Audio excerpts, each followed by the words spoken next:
V-Guard presents कौन जीत रहा है, को पावर्ड बाय सेंसोडाइन एंड विमल। बोलो जुबां केसरी। जम्मू कश्मीर के पूर्व मुख्यमंत्री फारूक अब्दुल्ला के बयान पर हल्ला मचा हुआ है। इस पर बातचीत करेंगे। हमारे साथ हैं बजरंग दल के वरिष्ठ नेता विकास त्यागी जी। त्यागी जी, फारूक अब्दुल्ला का जो बयान आया उसको कैसे देखते हैं आप? फारूक अब्दुल्ला का बयान बहुत ही दुर्भाग्यपूर्ण बयान है। चुनाव का माहौल देश के अंदर चल रहा है और फारूक अब्दुल्ला हुआ या फारूक अब्दुल्ला के होड़ समर्थक हुए, उनके भाई हुए, इस प्रकार के बयान देकर देश की अंदर जो है शांति को वो भंग करना चाहते हैं, शांति फैलाना चाहते हैं। फारूक अब्दुल्ला को पाकिस्तान से इतना प्रेम है तो फारूक अब्दुल्ला को पाकिस्तान चला जाना चाहिए। और मैं तो ये कहूँगा कि जब पाकिस्तान भारत पर हमला करे तो वहाँ के टैंक पर बैठकर फारूक अब्दुल्ला भी आवे। जो बता रहे हैं कि पाकिस्तान ने भी चूड़ियाँ नहीं पहन रखी और परमाणु एटम बम पाकिस्तान के पास है, इतना प्रेम फारूक अब्दुल्ला का ये दिखाई दे रहा है तो पाकिस्तान में जाकर रहना चाहिए। भारत सरकार से मांग करूंगा कि फारूक अब्दुल्ला को पकड़कर और जेल के अंदर डालना चाहिए इस प्रकार का बयान देने के कारण। क्या लगता है जब आप बता रहे हैं कि ये प्रेम भरी बातें हो रही हैं पाकिस्तान को लेकर, इसके पीछे क्या वजह हो सकती है? 2014 के बाद इस देश की राजनीति वो करवट लेगी है। इस प्रकार के जो लोग हैं और उनकी सब राजनीति वो खुंटी पर टंगी और बौखला गए, क्योंकि मोदी जी ने सबकी राजनीतिक दुकान ये बंद कर दी।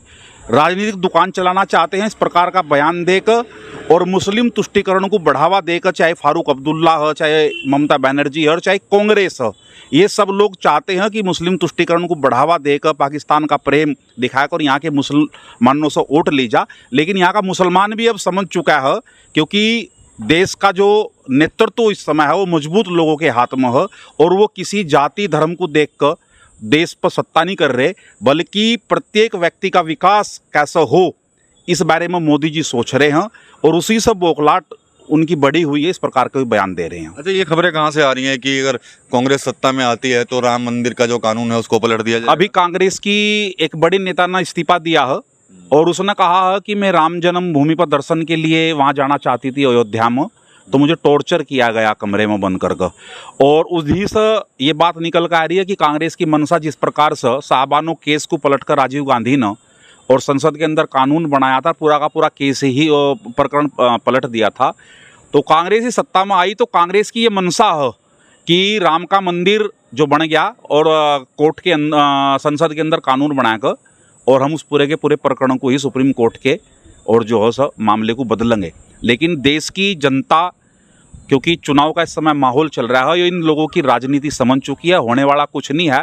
और केवल राम का मंदिर नहीं, अयोध्या और मथुरा का अभी बाकी हैं और 30-32 हज़ार अभी इस देश के अंदर ऐसे हमारे मंदिर है जिन्हें तोड़कर और मुगल कालीन वहाँ से इमारतें चिन्ह वहाँ खड़े हुए हैं, वो सब वापस लिए जाएंगे। राम मंदिर की तो आप बात छोड़ दो, राम का मंदिर तो बन गया, अब किसी की बाप में हिम्मत नहीं जो राम का मंदिर वहाँ से कोई टस तमस कर दे। तो ये थे विकास त्यागी, बजरंग दल के पश्चिमी प्रांत संयोजक रह चुके हैं और साफ तौर पर कहीं ना कहीं जो फारूक अब्दुल्ला का जो बयान आया था पाकिस्तान को लेकर उसकी इन्होंने निंदा की है, साथ ही साथ उन पर कार्रवाई करने की मांग भी जो है इनकी तरफ से की गई है। टीवी 9 यूपी के लिए सहारनपुर से विकास कपिल।